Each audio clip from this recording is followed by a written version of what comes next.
I want to welcome everyone to LSE for this evening's lecture. My name is Peter Trubowitz. I'm a professor in the International Relations Department and the director of the Phelan United States Center, which is hosting tonight's event. So tonight is the third in our year-long series entitled America's Changing Role in the World. The lecture series is premised on the idea that America is having something of a rethink about its foreign policy, its purposes, its foreign policy purposes and priorities, which is very uncertain, the outcome of which is very uncertain. So to help us get some perspective on this, what's happening and what it might mean internationally, we decided to bring in a series of foreign policy experts from the United States, from Europe, from Asia, to join the discussion. And I'm very pleased to welcome back to LSE Raja Mohan, a distinguished fellow at the Council on Strategic and Defense Research in Delhi and a visiting research professor at the Institute of South Asian Studies at the National University of Singapore. Raja wears many hats in addition to his roles at CSDR and NUS. He is a columnist for Foreign Policy magazine and Indian Express, was a founding director of Carnegie India and the Asia Society Policy Institute in Delhi, former member of India's National Security Board, and the Henry Kissinger Chair in Foreign Policy at the U.S. Library of Congress. He's published widely on India's foreign and security policy, Asian geopolitics, global governance of advanced technologies. He has a number of books. This is the most recent one that is called India and the Rebalancing of Asia. We were very keen to get Raja's perspective on what Trump's foreign policy, what America first meant for Eurasia, and he was very kind to agree to come here and talk about it. Raja, it's great to have you back here at LSE. Here's the drill for tonight. So Raja will lecture for a while, then we will move towards discussion. I'll probably put a few questions to him, then we'll open it up to all of you. I will do my level best to get in as many questions as possible. For those of you online, you just need to use the Q&A function. I don't know why I'm looking up there. The Q&A function, and just make sure you put your name and affiliation in as well. And for those of you here in the theater, just raise your hand and they'll come around with a microphone. If you haven't put your cell phone, your mobile on silent, please do that now since this is being recorded. And please join me in giving Raja Mohan a very warm LSE welcome.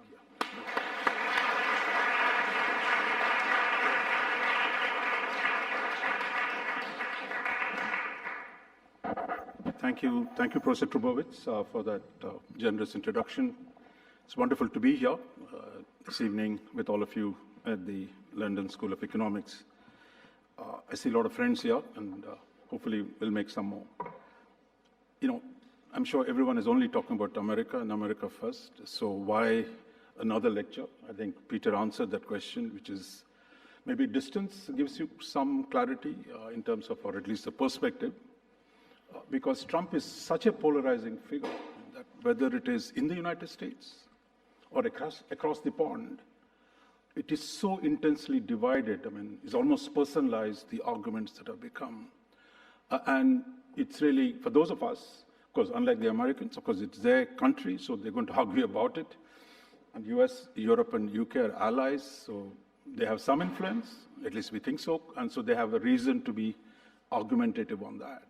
For those of us who are outside the transatlantic world, I believe that we have no influence on what America does. We have to adapt to what America does, because America is number one power. So therefore, I think from that perspective, looking at this from a distance and see it a little more objectively and a little more historically than those who are involved in the heat of the argument today within the US and across the Atlantic. I must tell you the timing was not planned for this week. When you have Ukraine peace talks in the front and center, you also have the Taiwan question back in the news. So the Trump's relationship with Russia and China, I think today promise, whichever way they go, to fundamentally reorder the relationships, the politics of Europe and Asia, or more broadly, you can say Eurasia. So I think that is the core assumption of what I'm going to say, that we are today at a phase in the US engagement with the world, which will have significant consequences for the Eurasian region. And I think what I'll try and do is explore some of that. I think when we talk about Eurasia, I think Halford Mackinder, I hope you're not canceled him out. Halford Mackinder was the second director of the London School of Economics. Normally, you don't associate Mackinder with the Sydney and Beatrice Webb. He's not a member of the Fabian Society, but the fact is, he was the second director. And I think his contribution in bringing geography into the study of politics and economics, later, of course, he's well known as a geopolitical thinker, but now geoeconomics too is currently in fashion. So I think, so when today we talk about Eurasia, I think it's really the region that Sir Halford talked about, the heartland and the inner crescent, what he called inner crescent, what Spickman calls the rimlands. So it is that region today, I think, which is going to see the biggest consequences of what Trump does. I think there's also another parallel to Mackinder's world, that is early 20th century. Then, as of now, I think there's a lot of talk about the decline of the West, a sense of profound pessimism in terms of where the West is going, the fear of the other powers rising and what they might do to the historic primacy of the West. So what we have is actually Trump, whether West is declining or not, Trump is seen as accelerating the decline. Some people might have thought the West will decline elegantly. Certainly under Trump, it's not going to be an elegant decline, but it's going to be a lot of confusion, a lot of mess. How this sorts itself out is something we're going to see. But I think the key point is the internal reorientation of the United States, its domestic politics, and its approach to the world will have significant bearing on Eurasia, which widely seen as the principal arena for international politics and geopolitics. What I thought I'll do in the next half an hour or so is really one to look at the many strands that constitute the America First ideology, then look at some of the contradictions of that ideology and how that is playing out. Two, look at the idea of Eurasia and how that has come about and why it's important today. And then three, look at the consequence of America First for the Eurasian geopolitical situation. The central claim that I'll make is that America First policies are producing deep turbulence within Europe and Asia. And the outcome of that is really, we can argue about this, the deeper interconnections that are bound to emerge between Europe and Asia, or the Eurasian theater itself emerging into more contested but more fused structure. Now, this might sound like a radically new idea, Europe and Asia coming together, but if you go back to the colonial era, when Americans were far away, Europeans were the colonialists, that no one thought a second thing about European colonialists taking over Asia and the integration between the two. After all, Indians, we had 2 million soldiers in the Second World War, we had 1 million in the First World War. So when we talk about the intra-European conflicts, the colonies had a great role, good or bad. So this idea of the integration between the two continents was natural, but it was not seen in that form because it was a hegemonic relationship between Europe and Asia. But today, I think parts of Asia have risen very rapidly, and you're going to see the consequence of any American rearrangement, if not retrenchment, would be a bringing back the key entities of this large Eurasian landmass, how they relate to each other then becomes very, very important. So let me go into the first section and look at what is the ideology of America First and what are its contradictions. Now, often, I think the idea of America First, of course, is seen as specifically something Trump has brought about. But of course, we know that it has a deep tradition within the American history. Not most recently, the America First movement of the 1930s and 40s, which wanted to prevent America from getting into the Second World War. But I think this idea itself is much, much deeper. It goes back to George Washington, when his first speech, where he says, look, we should avoid entangling alliances, or we should not get drawn into the conflicts of the whole world.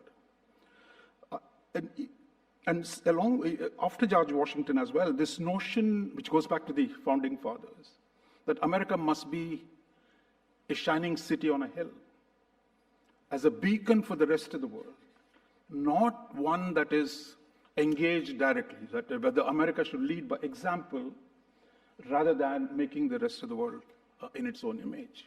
But I think the tension between the two, of course, people can flip it around.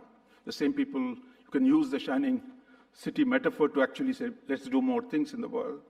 But I think this tension between the idea of a republic, acutely conscious of its own democratic principles, and an empire which wants to establish a global order and take the leadership role. I think these two notions have always been contested. They've never been fully reconciled. And I think we see this play again and again at different points of time. So given that background, I would say just four broad themes about the America First. One is, of course, the repudiation of globalization. Trump argues that globalization hollowed out America's industrial base, empowered China, Mexico, and a whole lot of other countries, weakened American middle class, and that America was robbed by the policies of globalization led by a globalist elite, which is the core argument. So therefore, you need more economic nationalism, more tariffs, more reshoring, tighter controls over technology flows. All these now become ways of restoring America to its old glory. At least that is the case that is being made for the tariffs. But this is clearly, whether this succeeds or not, it was only 9 months or 10 months into this administration, that we're going to see quite clearly that what's happened in the last 9 to 10 months is a break from the open markets of the kind that we got used to at the end of the Second World War and in 1990 and beyond, when the WTO got formed. So the global economy, as a result of American policies, is in fundamental change.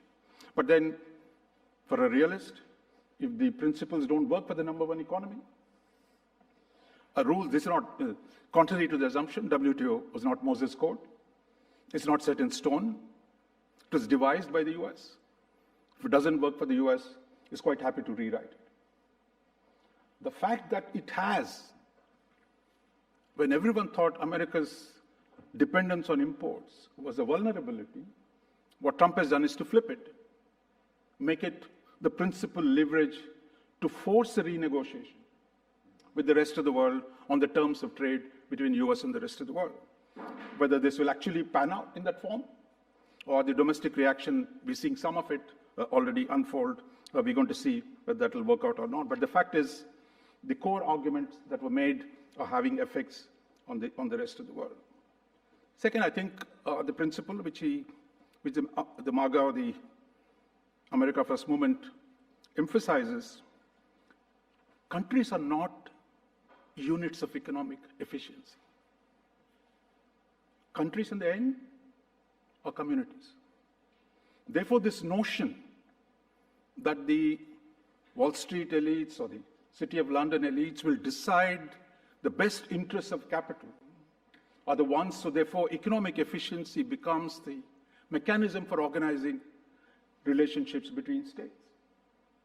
That is not acceptable, and that what happens in Ohio, what happens in the American heartland of the Rust Belt, that if America is a community, as opposed to mere unit of economic efficiency, then the question of how you think about globalization becomes a very, very important one. And I think this is what they mobilized with great efficiency. And one, if you see last 3 elections, 2016, 2020, and 2024, in all these, this argument had a resonance, and I think was the principal mechanism to push Trump to power. There's also, I think, along with the idea of nations or communities, a new emphasis on sovereignty by Trump. In the old days, sovereignty used to be our argument, stock in trade. And all the so-called developing countries went to the sovereignty, sovereignty, sovereignty, nobody should disturb our sovereignty. Today it's Trump who talks about sovereignty. A sovereignty that's being compromised by the globalist elites under an international system that is undercutting the sovereignty of American people. So it's quite an inversion. Now, for that reason alone, it's very, very interesting. A third argument, is really the notion of American leadership. Our liberal friends love it, right? Much of the criticism of Trump is he's abandoning American leadership. That leadership with the post-war American elites, at least the East Coast establishment, was so central, the notion America was destined to lead, it must continue to lead, or as John F. Kennedy put it, we must pay any price or bear any burden to defend what we, as the American principles, our interests.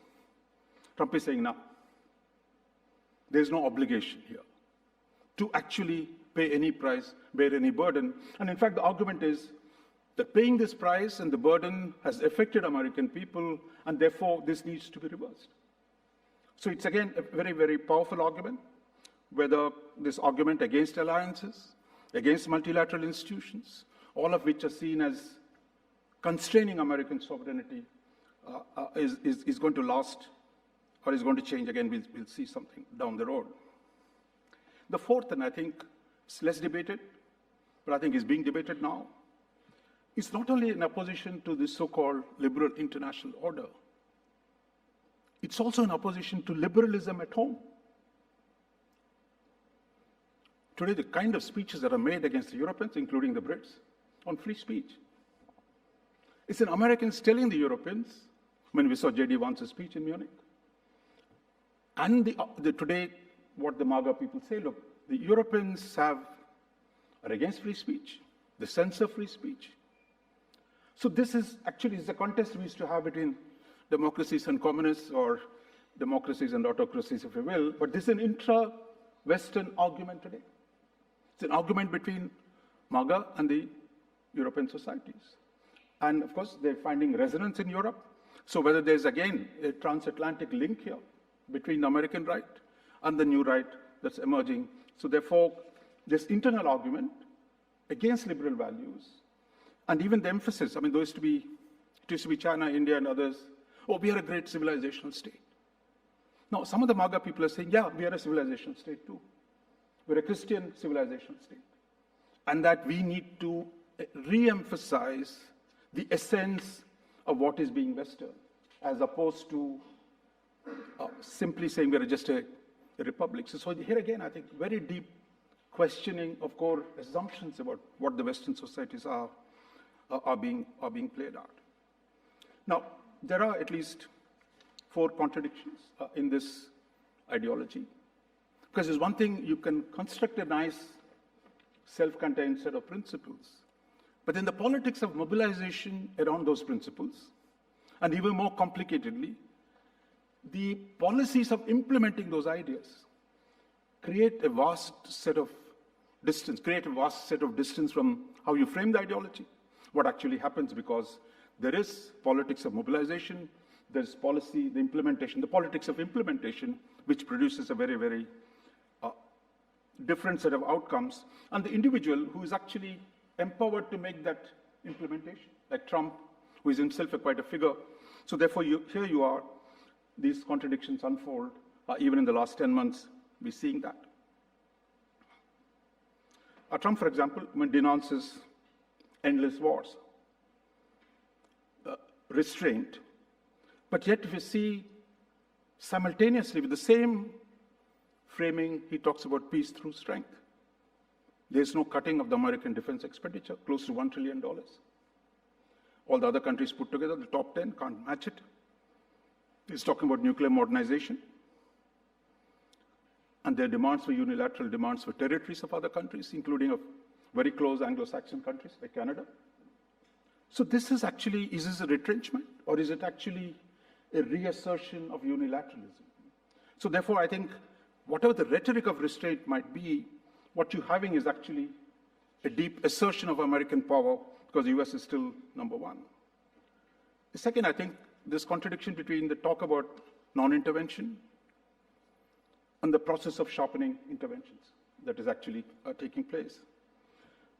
As we said, Trump rejects liberal internationalism, interventionism, regime change, nation building. If you read them, and lots of us outside the West, if you read his speech in Riyadh, brilliant. He says, guys, we made a lot of mistakes. We, needlessly tried to build other societies. We really messed it up. We're not going to do it anymore. No more interventions. That is the first speech he made, the first visit abroad in Riyadh, telling the Middle East, American interventionism was bad, and we're going to let you decide what's good for you. Oh, look at these beautiful cities like Dubai or Riyadh, how wonderful. You guys are doing very well. You don't need us to tell you what to do. But there you are. The same Trump is using gunboat diplomacy in Venezuela. So non-intervention, of course, rules never applied for Latin America. Latin America was a different sphere. How America deals with Latin America was always different. Therefore, whatever the talk of non-interventionism in the Arabian Peninsula might be, the situation in Latin America was going to be different. And until now, the Latin Americans were complaining, look, they don't get much attention. No, I don't know if they really want attention of the kind Trump is giving them. But the fact is that interventionism is quite rampant. You have attacks on Iranian nuclear facilities. You have threats against Nigeria. What do you call it? A country, because Christians are being oppressed, we're going to come and attack you. With the biggest country in Africa. So this is the way you talk. Forget actual intervention.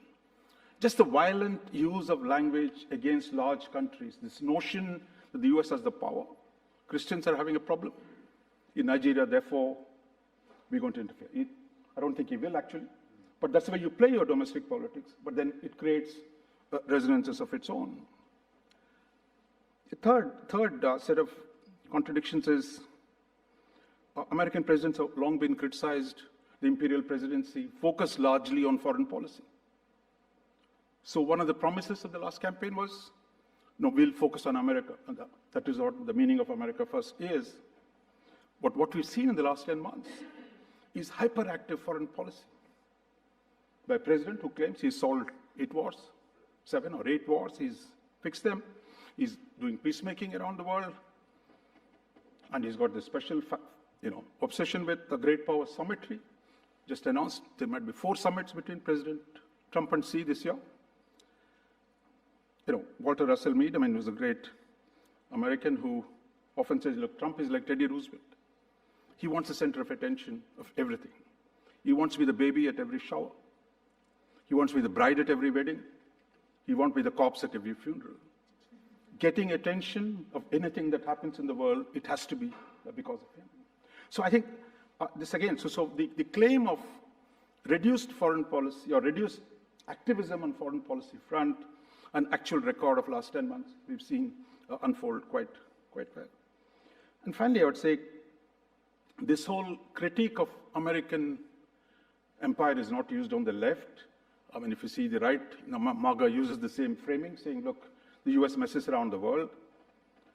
That despite all the talk about reducing that kind of a foreign policy, we've actually seen more use of sanctions, more threats, more bullying of other countries through economic means or military means.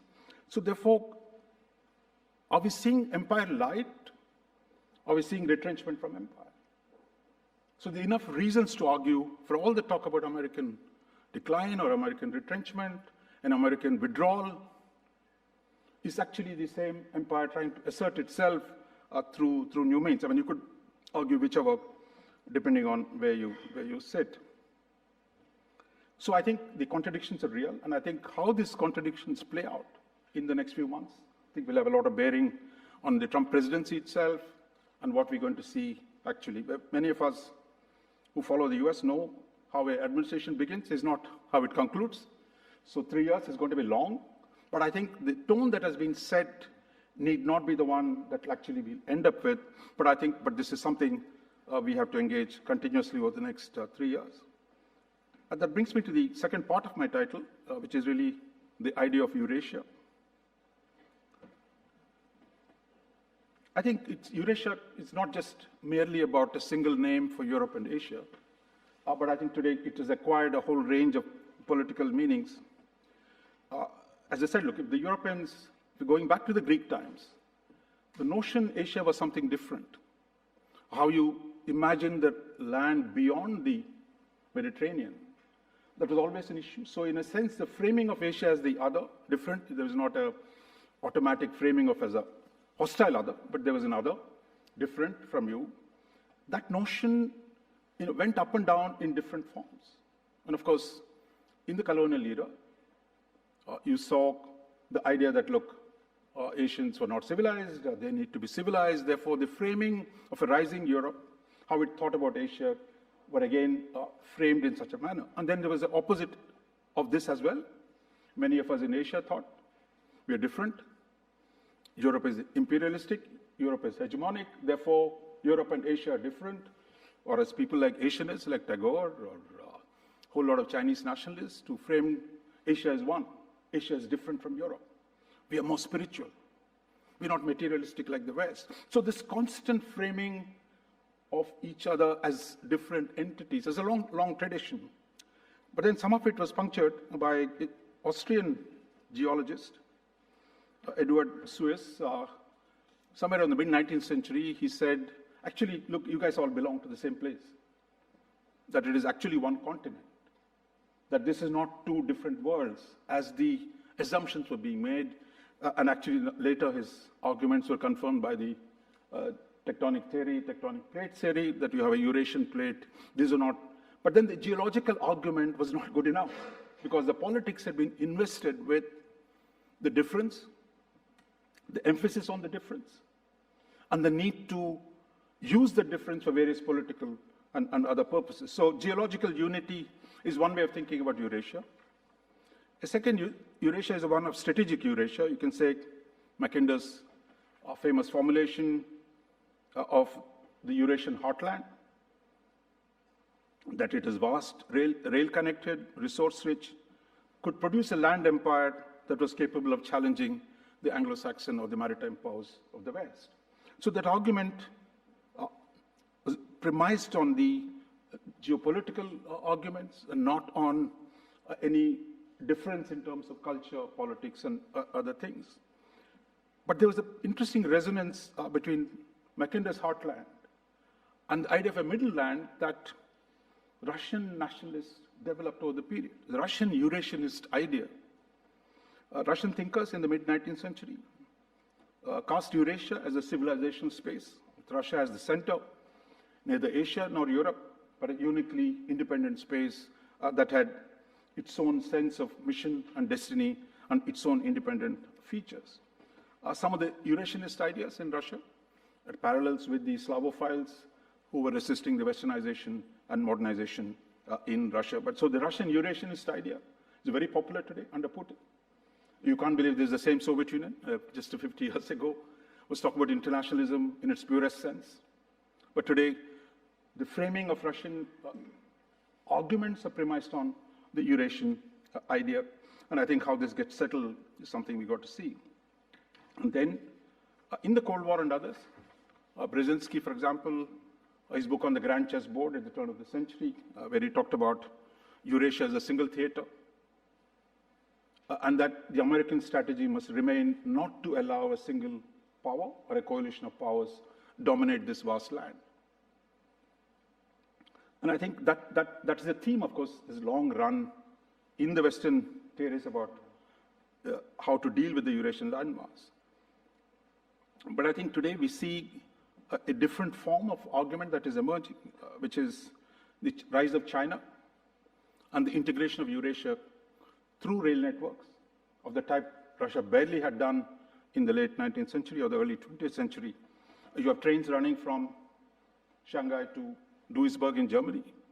You have goods being carried deep inside the Chinese manufacturing heartland on the East Coast, all the way into the European port cities from the Baltic to the Atlantic. So this is actually a form of integration that Chinese rise or the Chinese capital has done in search of its markets. So in some senses today, the integration is much deeper, far more deeper than anyone could have imagined 50 years ago. That's a reality. We've also seen reinforcing the Belt and Road, the deepening ties between China and Russia, of China and Russia coming together to counter the domination of the West. So therefore, in fact, much of the argument of Eurasia today is why US-China must come together to deal with the hegemonic West. And I think that has reinforced this idea. And it's not just China and Russia coming together. If you look at the Ukraine war, we had North Korean troops in Russia. So anyone who thinks Europe and Russia are very different, we had the South Korean weapons. South Korea has delivered more weapons to Poland during the war. And you had Japan deliver significant amount of humanitarian assistance to Ukraine. So you have already, the rise of Asia has already produced conditions under which you're in the heart of Europe, there's a war, and the Asians have a role in it. So therefore, to keep thinking that these two regions are different, I think will be unwise. And then you had actually the Biden administration actively support a policy of bringing America's Asian allies and the European allies together. You had the British being dragged into the Indo-Pacific with the AUKUS agreement. You had the NATO Indo-Pacific 4, where you had the New Zealand, Australia, South Korea, and Japan leaders participating in the NATO summits. And the European countries outlined their own Indo-Pacific strategies, all within the last few years. So in some senses, you already see the two regions coming together. And I think that is, its logic is inherent in the rise of Asia, if you might say so. And if the US does withdraw or US does reduce its role, what are the kind of consequences that we might see? And I think that's where I come to the last part of my presentation. Here I would say, basically, when America meets Eurasia, America first meets Eurasia, you can roughly think of 5 broad outcomes that are being debated, you can say. One is, all of you are familiar with the reverse Kissinger debate. The idea that just as US used China to isolate the Soviet Union, you can actually use today Russia to isolate China. So separating the two, or preventing the consolidation of Eurasian power by any two powers, that strategy is a long one, it's been around. But I think today that idea, which has been debated, acquires a new relevance in the context of Trump's policy. Now, this policy of Ukraine peace has not been justified on these grounds. But this argument has made rounds over the last year and a half within the Republican circles, and we could argue whether this is really the one direction in which America First is actually going to go to. The second, I think, is the temptation of spheres of influence. We hear a lot about hemispheric policies by the US. More carrier groups are off Venezuela these days than in Europe or Asia. So is this going to be a permanent feature where America says, look, we're going to stick in our own hemisphere.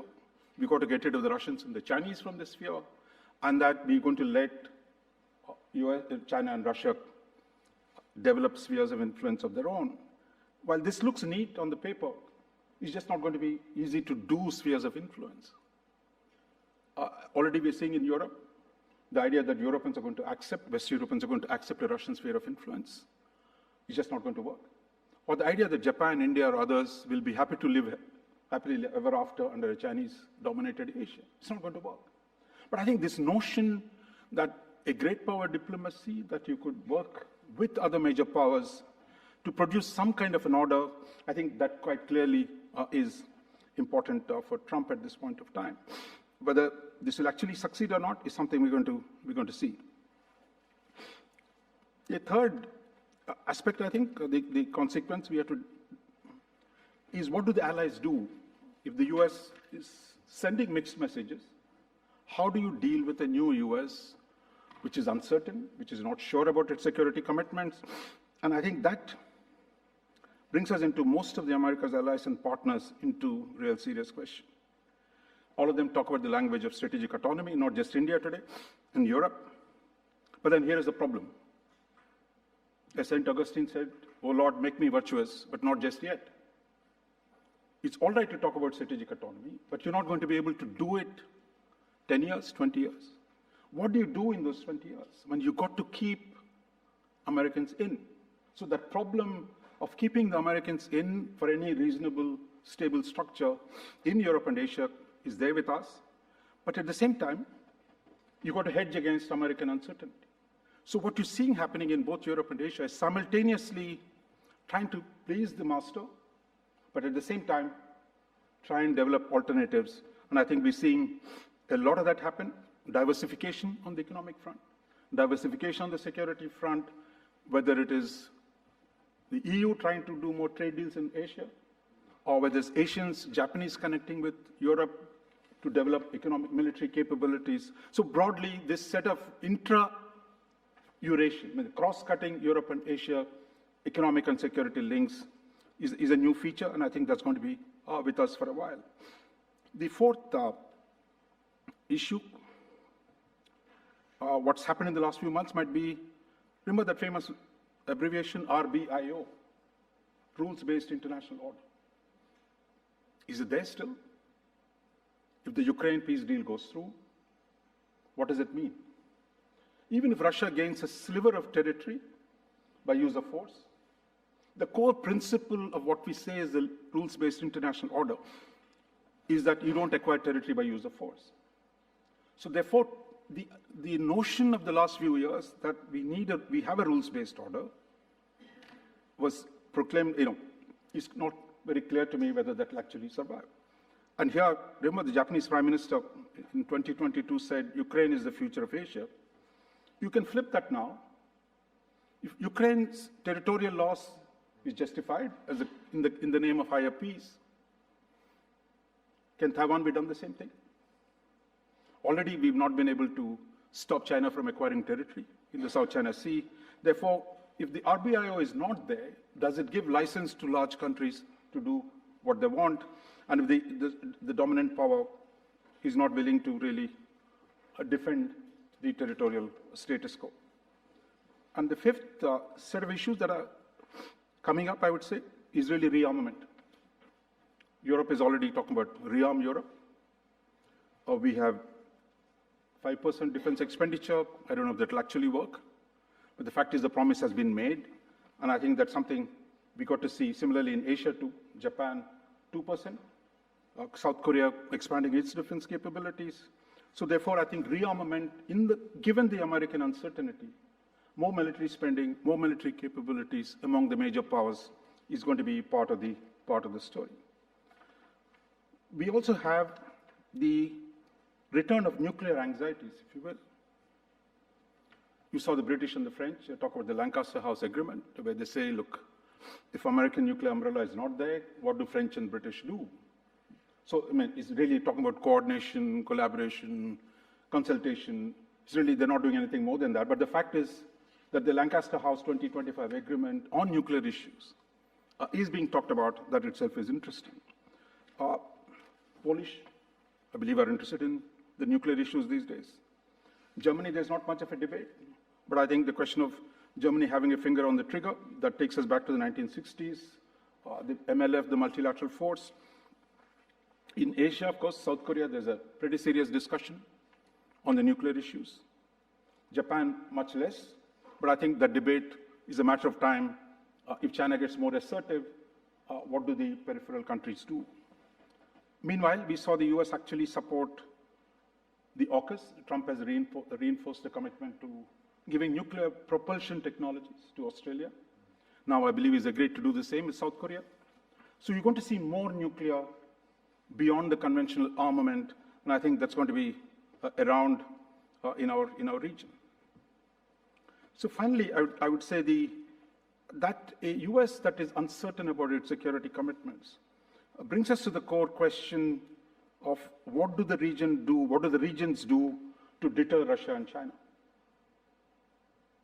So here, I think the principal question, I think whether you can do it through military means, alliances, but the problem of deterring Russia from further aggression, deterring China from being adventurous, become the principal questions for regional security, and how they get pursued is something we got to see.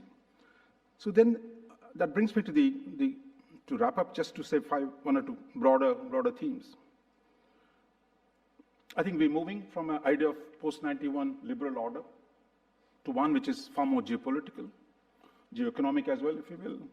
That this notion that there is a dominant power that will take responsibility for global security, global institutions, that's not so certain. So therefore, you're going to see a lot more emphasis on geopolitics, where nations have to take a lot of the things into their own individual hands. You have an Eurasia, I think, that will emerge. As I said, there's going to be a lot more interconnections between the different parts of Eurasia, that is between Asia and Europe. And I think doing more with each other is one way of hedging against American retrenchment or American dilution of American commitments. And I think this is going to be part of the story, which again, that is the central feature of Eurasia.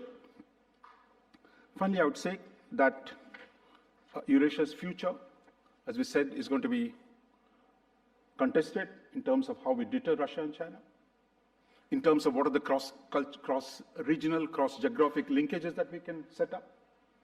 It's not going to be easy, but I think doing this, that means we need to engage a lot more between geopolitically, strategically, and security-wise between the Europeans and the Americans, between the rest of and the Asians. But historically, Europe's weight has been to the transatlantic, the Japanese and the Koreans totally tied to the American debates. But now I think, given the situation that we have, we need to do a lot more intra-regional consultations to be able to secure this new continent. If the US does dilute its support for this region, we have no choice in the part of that hedging to rearm ourselves. I think that's happening. But more importantly, developing regional collaboration mechanisms that can actually, at least some idea of how to stabilize the region can be developed. So I'll stop here and we'll look for it.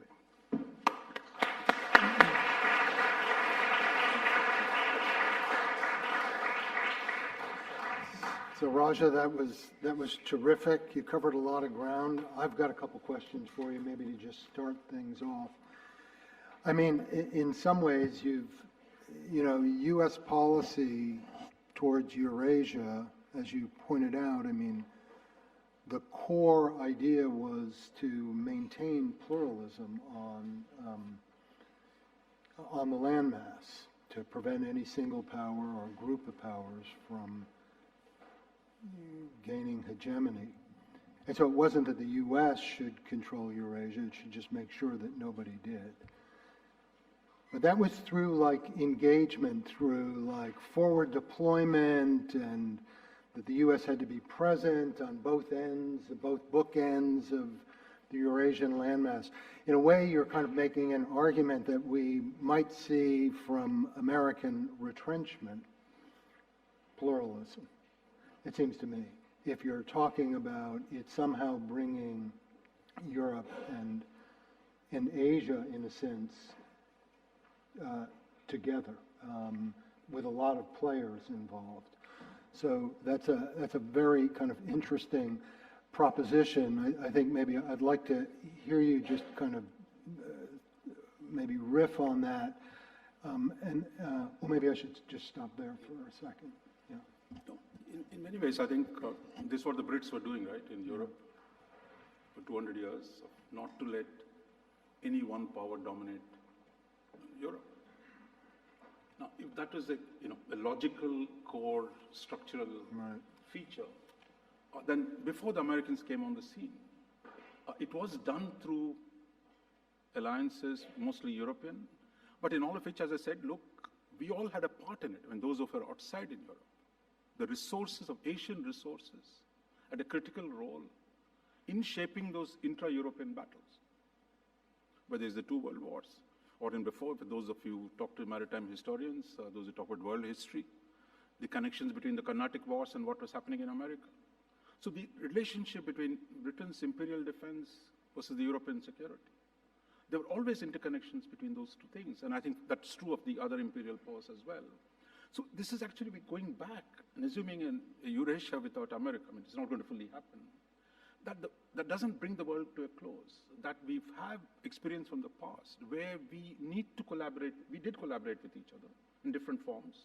And I think that collaboration to produce a reasonable stability, which means actually a lot more engagement. I gave you some examples randomly, what South Korea was selling ammunition or weapons to Ukraine, or North Koreans sending troops. I think we'll see a lot more of this. I think in the future, where you need to use the resources of Asia. Asia needs the resources of Europe. Here, one of the problems is Trump is telling the Europeans, hey, guys, forget Asia, you stay where you are. Look after yourself in Europe. We don't want you in Asia. In fact, the story of Elbridge Colby telling the British, do you really need to send a carrier to Indo-Pacific? So I think there's a problem. The first term, Trump, Biden administration actively encouraged bringing the allies and partners together. Today, they're discouraging. So the question then for us at least, if we are interested, India and Britain, Japan and Britain already do quite a bit. So the main entities of the Eurasian landmass will have to connect with each other a lot more to be able to see what is it that we can do, both in terms of deterrence, military capability, and the technological progress. Yeah. If I might also, so I like the way that you characterize the contradictions in U.S. policy, that there's retrenchment going on, but at the same time there's kind of expansion happening. And so I guess, expansion in the sense of trying to renegotiate the terms of the international order in ways that are more favorable to the United States. Besant has talked in precisely those terms and has laid it out. How do you understand what's the source of that tension? I mean, if you cut into problems as a realist, how do you understand the U.S. simultaneously, in a sense, taking a step back? There's talk about hemispheric retreat and so forth, but at the same time pushing forward and trying to kind of rebalance the international system or renegotiate the terms. I think at the core of it are the costs of, I'm not one of those empire argument, but I would say, look, the cost of American foreign policy is so high, and there is a political backlash. The question then is, how do you manage the domestic backlash? And what do you... Sorry? What's it? Talk a bit closer to the mic.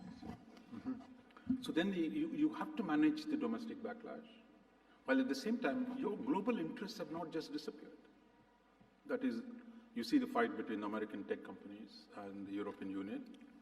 The empire of norms, I see, is being pushed back on the tech regulations because the power of the, there's MAGA on one side, there is also the GAFA, whatever you call them, the 7 magnificent American companies.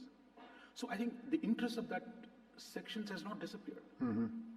How you rearrange this equation, that one, you need domestically to avoid too many engagements, while at the same time preserve the core. In some sense, you can say an ideal outcome of this will be two. One, a rationalization of American policies, and you do not have an elite in Washington which thinks it is completely detached from American domestic politics, can just doing foreign policy all the time.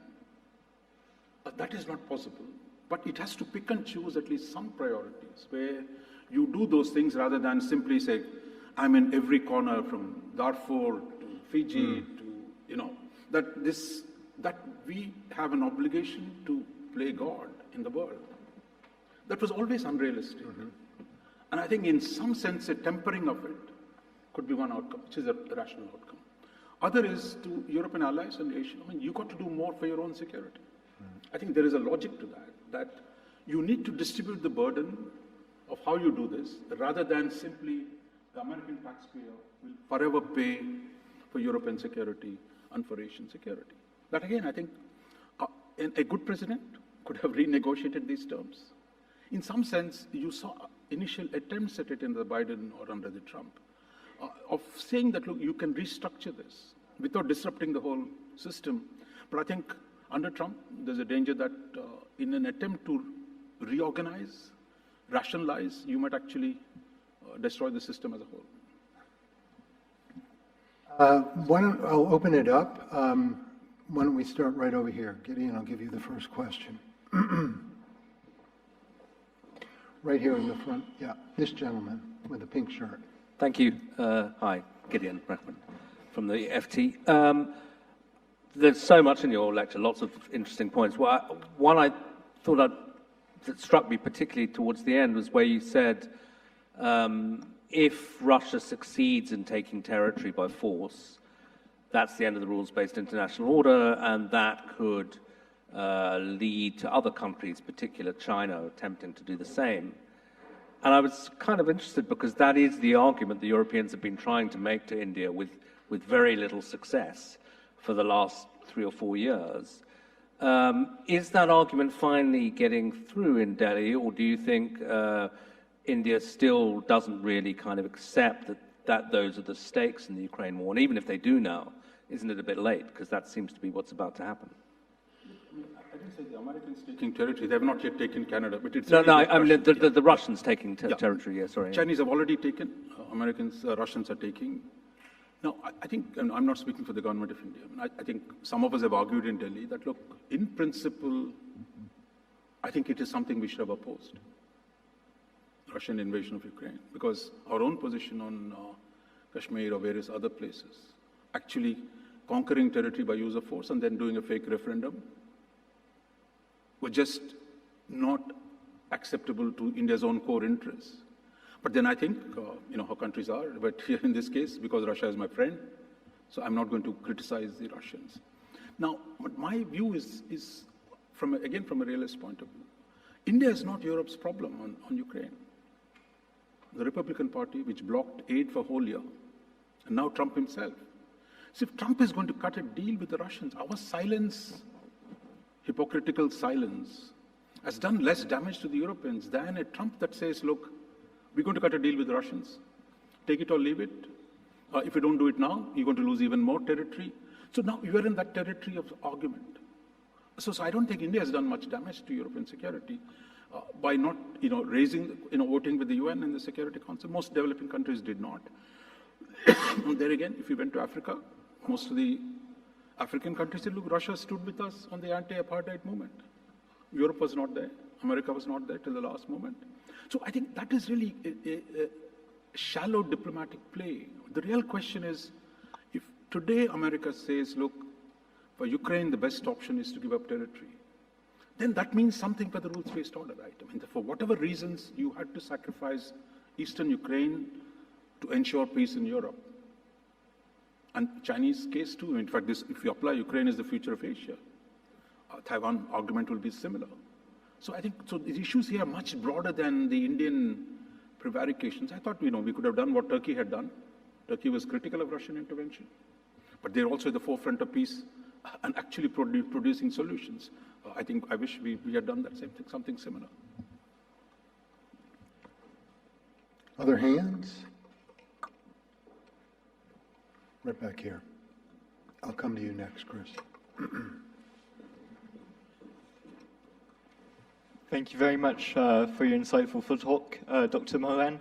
I was very drawn to your kind of idea of transactional politics that President Trump has kind of folded. I'm just curious about the kind of, especially to the sale of F-35 fighter jets to Saudi Arabia. America has kind of always included Israel in its kind of Middle East policy. Now you're seeing President Trump kind of focusing more towards Saudi Arabia and and the crown monarchy. So I'm just interested in what your thoughts are on that. Thank you. That's more interesting thing. Trump is not saying, I won't say, he said, look, buy from me. Don't buy from French. I'll sell you anything you want. So what used to be a politically regulated, and I'm not sure Saudis will actually get it. Let's see what the Israelis do in the US Congress. They might still block it. This is what repeatedly it's happened. But the fact is, Trump is not saying, look, proliferation, I'm going to deny you weapons. Peace and stability, I'm going to deny you weapons. He's saying, look, buy.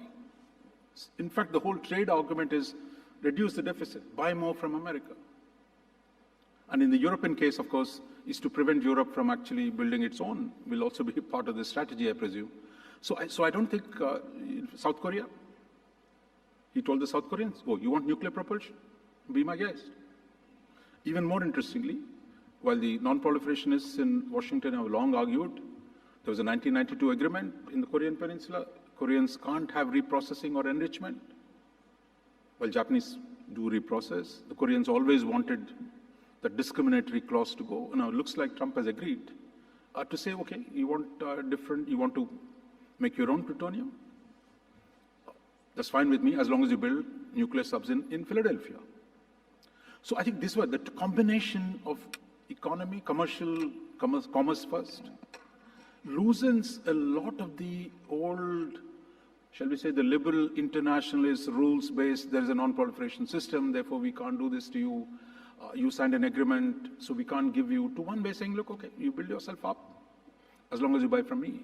So this is a new situation. Now, it's good or bad is a different story, but I think he's quite open to selling arms. In fact, he keeps saying, we make the best.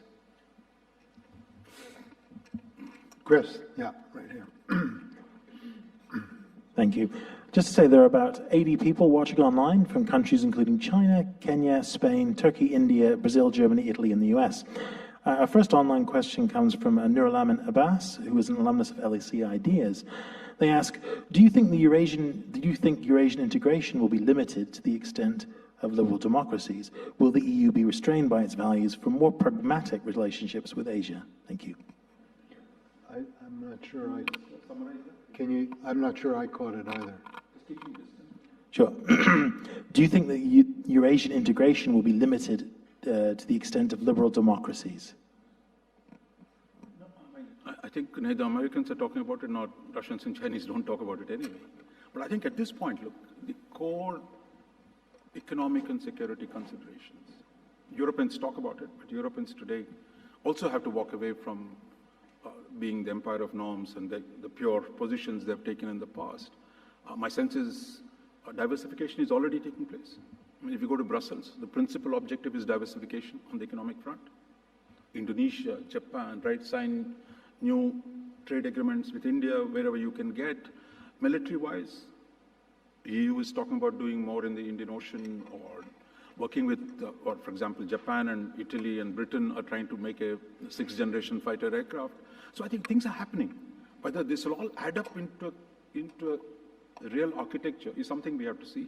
But the change is if Americans are uncertain, the pressure on, so who are the main actors? There's Britain, there's Europe, there's Turkey, there's India, it's in between if you count the Gulf, Iran, you take China, Russia, Japan, Australia. So these are, say, 10 top actors. So how are they going to relate? Those allies as well as adversaries have now to react against potential American downsizing, retrenchment, whichever you want. So I think that is a structurally new situation, even without Trump. Trump's ability to forward deploy forces against China has become challenging given China's growing military capabilities. The question of how do you, for 8 years, Americans were sitting on the first island chain. But that's going to be costlier for the Americans today, given the material change in the Chinese military capabilities. So in a sense, the Western Pacific had to rethink its strategies. There was a time, famous quote from Mao Zedong, probably apocryphal, where he said in the 1950s when all this Quemoy-Matsu Taiwan crisis was going on, he said, look, Americans are snoring next to my bed. It disturbs me, I don't like it. Very noisy snoring by Americans. But someday I'm going to tell the Americans, sir, Could we just move a bit? So if you see the Chinese strategy last 10 years, the strategy is about getting the Americans to move. Two ways. One, telling the neighbors, look, Uncle Sam is far away. If you think you can depend on Uncle Sam, think again. That I'm here, I'm growing, I can give you benign terms as long as you accept my domination. And telling the Americans at the same time, look, don't let the small guys come between us. Let's talk about the G2. Let's talk about the big things of the world order. So I think Chinese are sitting in a pretty place because their power has grown. They can tell the Americans, let's work together, and tell the neighbors, look, Americans are not going to defend you. And that I think Trump is actually playing into that field straight away by proving that argument. Yeah, I mean, just along those lines, I mean, there's a whole train of thought, let's say, in the American First movement that the U.S. does not need to be forward deployed to the first island chain, or even the second, that it can pull back to the third island chain because of the advances in military technology, that it could basically have a hemispheric defense. So, I mean, this is kind of, I mean, if you're right, this is like catnip on the other side. Well, if you remember the comment by Vivek Ramaswamy when he was in the campaign, he said, look, our policy to Taiwan should be, the American policy should be, get the semiconductor manufacturing back home, then we really don't need to defend the Taiwanese. So in a sense, whether this will actually the policy or not, there are questions. But I think the issue is that the assumptions that the internationalists have made of what America ought to do, what America can do, those assumptions have been questioned fundamentally. And therefore, the adjustment to that new situation, both to the rise of Chinese military capabilities, as well as a domestic opposition to forward deployment. So somewhere, I think probably they'll come at a new, shall we say, mean or new point of compromise. But at this point, it's open-ended. To the extent that that happens and the U.S. is moving in that direction, I mean, what does it do to, you were talking about hedging. I mean, what's the incentive to hedge, like if you're on the periphery of China at that point? I mean, if the U.S. is not present and is pulling back, it would seem to just kind of undermine that. At least for smaller states, maybe not a country the size of India, but for smaller states, it would seem that it's much smarter to bandwagon and appease. That's what we look. I think those who are capable of debating nuclear capabilities, to some sense, build up, bootstraps argument. You got to build your own capabilities. While at the same time, see, as long as you can keep the Americans in, which is a Japanese strategy is to keep the Americans in. Even the Indians would like the Americans to stay as long as they can. Because for you, at least, to get prepared, as we said, by time. I mean, but others, but the smaller countries, bandwagoning will be. But even a country like Thailand is 100 million people, Philippines is 100 million people, that they will simply roll over and play dead. Because, look, Asia, everybody's a nationalist. This notion only Chinese are nationalists, I think is wrong. So people will have to find their way. But if you're a small country, Maldives or somewhere, I mean, look, what choice do you have? Take what you can get from the Chinese. See if you can get a distant power, someone to balance it. But otherwise, make the best of the situation. So there'll be some bandwagoning. There'll be some rebooting of military capabilities. And some finding, shall we say, asymmetric strategies to deal with Chinese power. So we'll take some more questions. I'm looking for, are there any women in the room who've got their hands up that I'm missing? I have students here.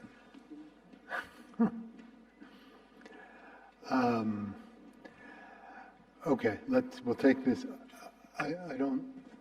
You're pointing to someone. Oh, okay.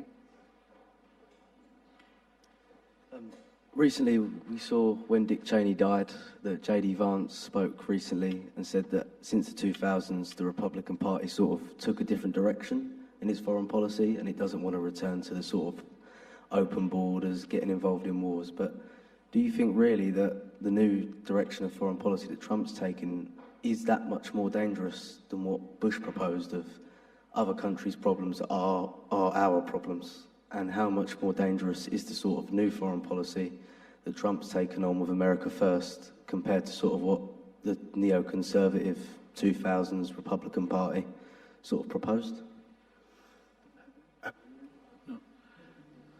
I don't know, there's something about the acoustics in here. It's hard for us to hear the questions. Give it one, did you hear it? How much harder is it to, how much more risky is the current Trump administration policy compared to Trump. conservative policies in the Bush administration in the early 2000s? Okay, great question. I think, see, it's very interesting. I mean, I think when you see the Bush campaign 2000, when he uses the same tropes, America must be humble, America should not mess around the world, we should focus on China, we should, so there was this, we don't do nation building, that because, Democrats are stupid, they do nation building, we're not going to do it, and you end up actually in Iraq and Afghanistan. So I think there is that familiar thing of saying we want to be humble, we don't want to do nation building, but actually sucked back into doing exactly the same thing. Same thing in the current Middle Eastern debate. I mean, if you listen to Steve Bannon, they're thoroughly opposed to supporting Israel to the extent that Trump has done. That why is Israel dragging in US into the Middle Eastern conflicts? The whole MAGA was very opposed to attacks on Iran. So there is that section, but the President of America, we're not about his power externally, but internally he has so much room to autonomy to do things. So in the end, for us, or outside, I mean, can only go by what they do, not by what they say. You can see, if you're an anthropologist of American foreign policy discourse, interesting arguments, but in the end, it's really about what America does.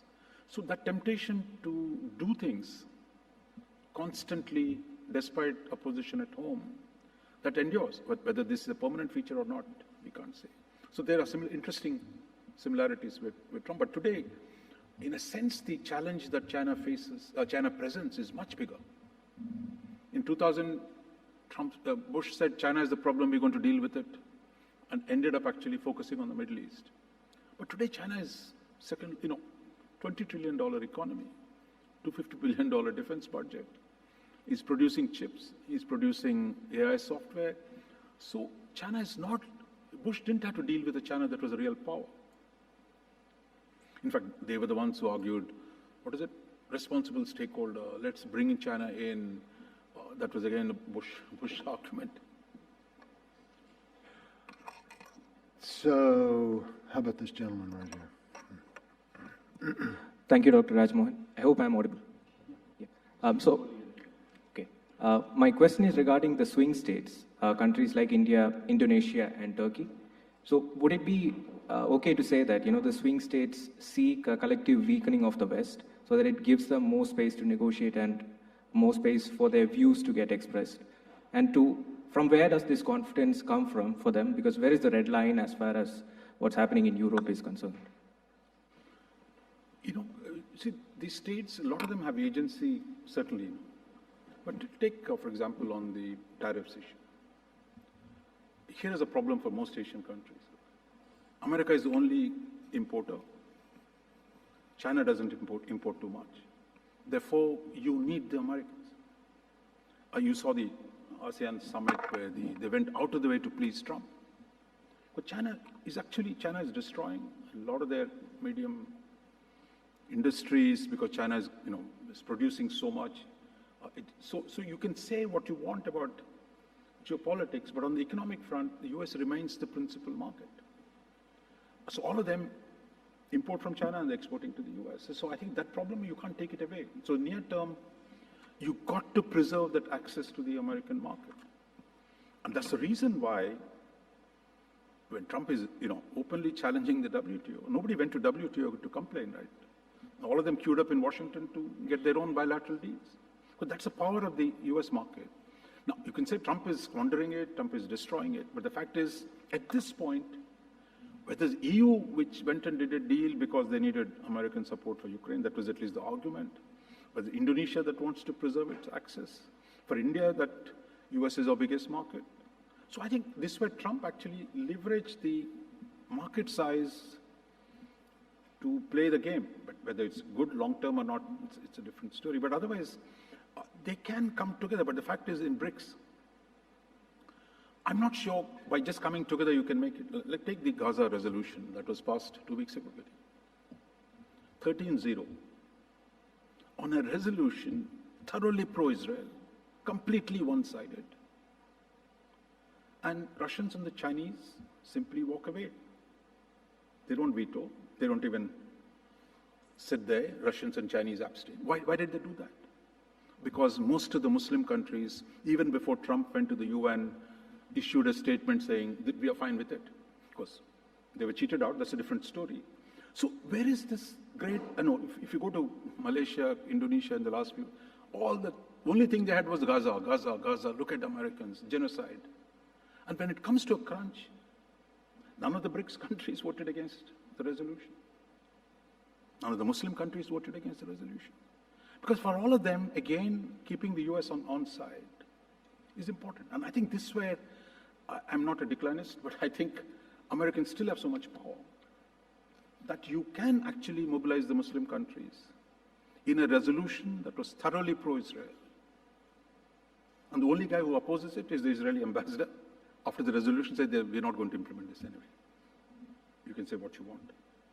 So I think that's where the power is. And in the near term, then, keeping Americans in remains a key concern for everyone. Let's take another online here. Yeah, well, we got a bunch. Let's. Thank you. Am I coming through? Cool.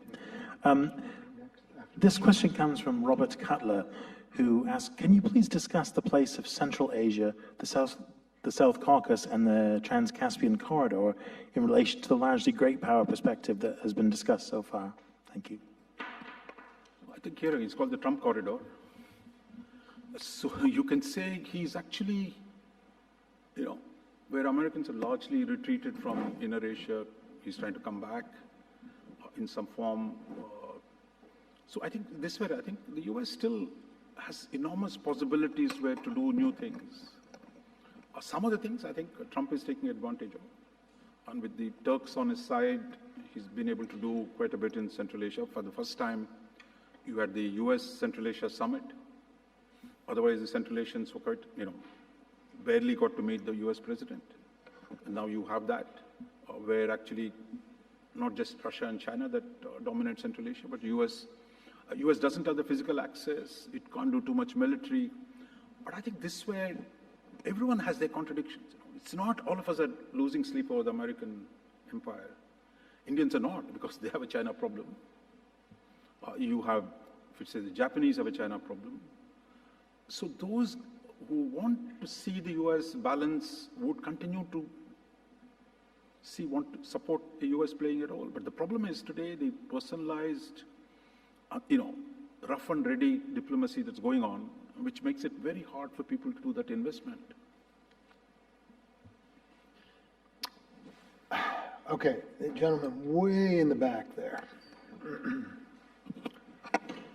Yeah, thank you. I have a question related to the last one about South Caucasus, but I want to extend to Central Asia, which is the sort of like continental core of this concept of Eurasia. Where do you think his position in, if there is any geographic construct, geopolitical construct for Eurasia in the future, where do you think Central Asia would be?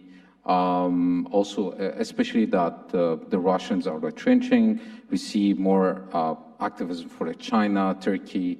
India was had some visions through the Iranian port Chabahar. Where do you think is going to be amid this development? Thank you. Take another question.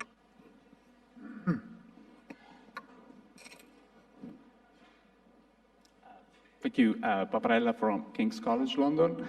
I have a question also on the geopolitical framework that you mentioned during your talk, which I found very interesting. Another contemporary of Mackinder, Karl Haushofer, defined for the first time the Indo-Pacific. How do you see the relationship between Eurasia and the Indo-Pacific today? are they alternative to one another? Are they in competition? Or, yeah. Thanks. Hashofer has been cancelled because of German domestic politics. But actually, I think Hashofer was actually, he was German military attaché in Tokyo. So he saw the importance of Asia in a way that the most Europeans did not at the time, on a strategic sense. So I think they're really today, I would say, Eurasia and Indo-Pacific are really, one is land, one is water. So if you think of Indo-Pacific actually as the waters of Eurasia, you leave the Atlantic and someday Arctic will open, but otherwise, much of the water around Asia, that's what is the Indo-Pacific. So they're really complementary ideas, and I think that takes us back to the same duality, continental versus maritime, heartland versus rimland, Eurasia versus Indo-Pacific. So why do Russians and Chinese hate the word Indo-Pacific? For them, this is about actually balancing them, therefore they're opposed to it. So it's actually, in a way, Mohan was also talking about that, right? Of the waters of Asia were important for the US over the longer term. So that remains, I think, at the core. And I think on Central Asia, I would say, look, I think the landlocked nature of Central Asia makes it very hard. Turkey, because of its ethnic links, today is doing interesting things. It is reaching out to the, there's something called the Turkic Council. Koreans, who can bring in money, Koreans are big players. Japanese are doing a lot of things. I think India is still very limited because we are both Pakistan and Afghanistan between us. So I don't see India playing such a dramatic role there. It's really, if you're sitting in Central Asia and you have Chinese and Russians, you want to seek some autonomy from them. That's where Turks offer a solution, Americans might offer even a better solution over the longer term. So,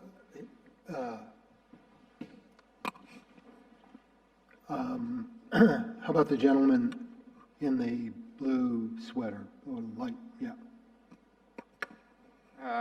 Thank you very much. I took a lot of notes.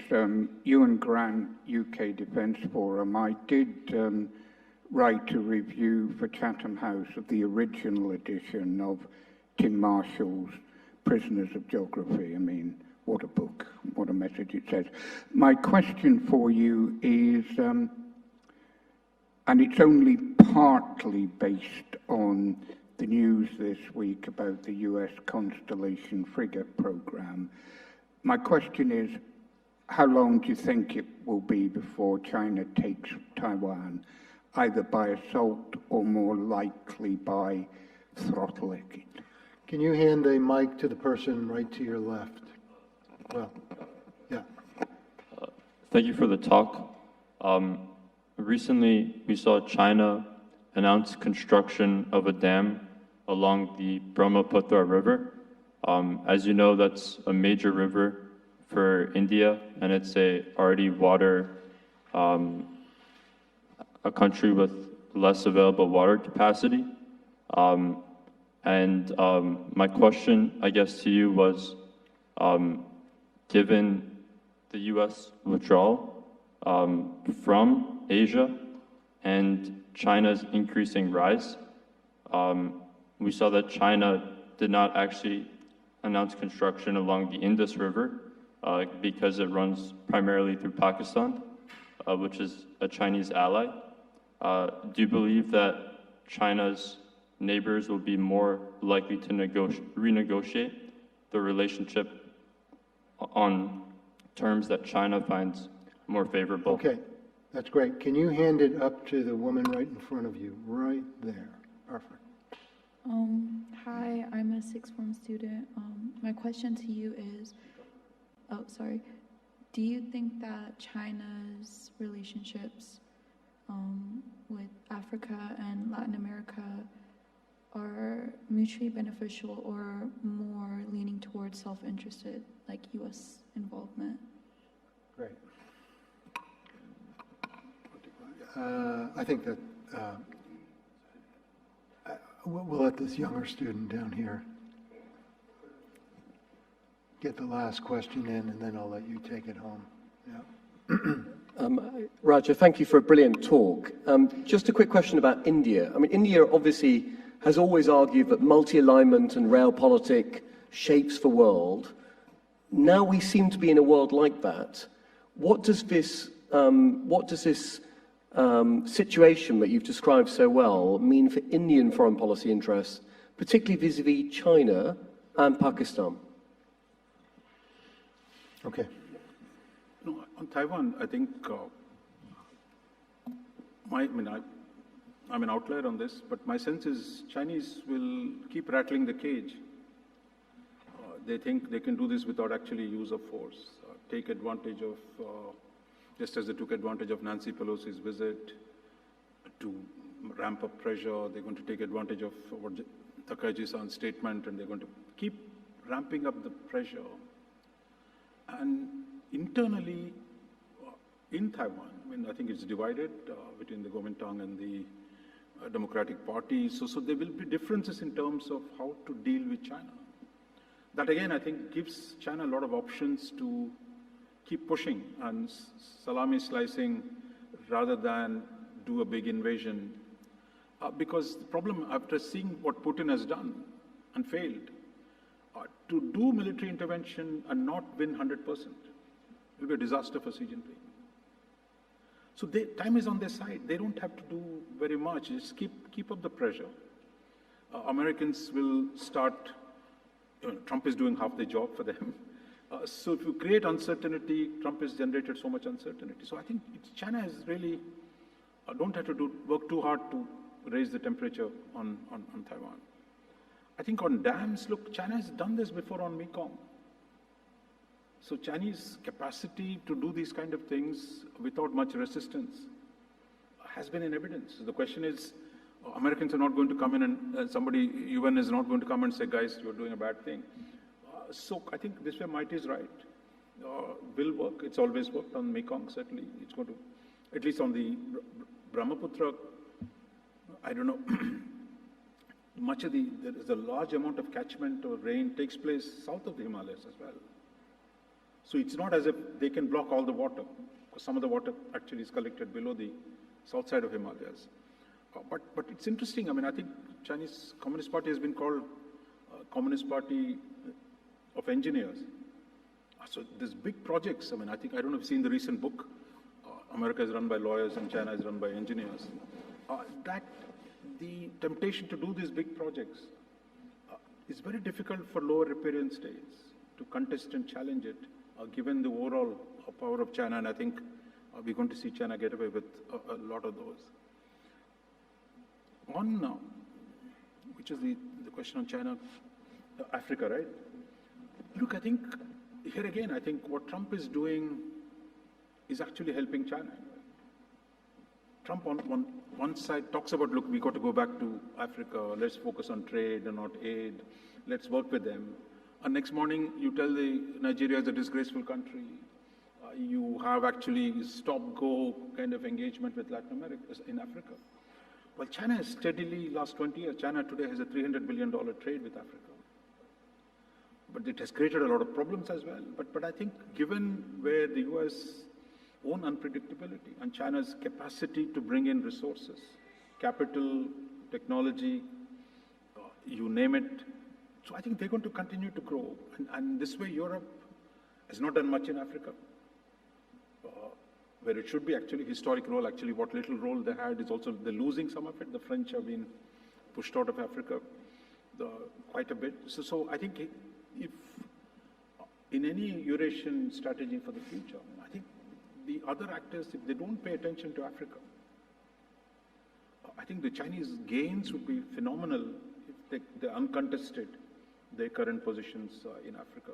Latin America is a different story, where actually, again, America's, though it's a natural space for the United States, the way US is playing its cards today will, I think, create some backlash. You see, Brazil has a fantastic trade with China. One reason why Brazil could withstand American pressure was they had a huge Chinese market for the soybeans, for a whole lot of other things. So people are going to, not going to be just on a high principle. This is where I think, if you say Americans are squandering their power by overdoing things, by pushing countries needlessly, that's where I think that presents itself quite evidently in Latin America and in Africa as well. What's the last one? No, there was. Oh, yeah, India, yeah. Look, I'm not a fan of multi-alignment. I mean, how are we going to align with the Chinese? The Chinese are sitting on my territory. So, look, I think, we shouldn't take the foreign policy rhetoric always literally. Like Americans say, we're promoting democracy, right? If you're sitting in Pakistan today, you get a general into the dining room twice, with the main political leader sitting in the jail. I don't know, today's rumor is that he's been killed. I mean, it could be entirely, disinformation by somebody. But the fact that you look at the Trump effect on Pakistan. Thanks to Trump's interest in Munir, you see he declares himself a field marshal, changes the constitution. But this is what every time the Americans do things with Pakistan. You have actually internal Pakistani's dictatorship, military gains even more. So I think, but you shouldn't take this literally, the slogans, all foreign officers have to have a narrative, right? A meta-narrative to fit in. But if you see objective realities today for India, most of India's trade is with the US, with Europe, even UK. I was shocked to discover we have almost $75 billion of trade with the Brits. It's one of the largest. So if you see objectively India's economic orientation is with US, UK, US, Europe, and the Anglos. Where are Indian people going? To study, to work. Too many of them, I presume, here. But nevertheless, here they go to 5 English-speaking countries. So what are the rhetoric of foreign policy might be? Structurally, economically, we tried much closer to the West. Now, within that, there are problems. When Trump suddenly says, look, I'm going to do something on Kashmir, or I'm going to do something else. But in the end, the economic structure, the links between India and the West are today so deep. And one reason why Mr. Modi has not attacked Trump. Normally, Indian instinct would have been tear him down. Every time he said he mediated, we would say, look, oh, that's a lie. We said it the first time, now we zipped. Because you don't want to pick a fight with your main economic partner. And our whole strategy has been to keep the ship going. Don't let Trump sink the whole ship while we have a problem on the trade and tariffs. So I would say the logic of economy is not the same India of in the Cold War. Our economic connections are with the West. We have a China problem. And Russia is not a solution for either of these problems. So the multi-alignment is really a framing device, not an operational strategy. We're gonna leave it there. We've hit 8 o'clock. I want to thank you for just a terrific lecture and discussion. Please join me in thanking Raja Mohan.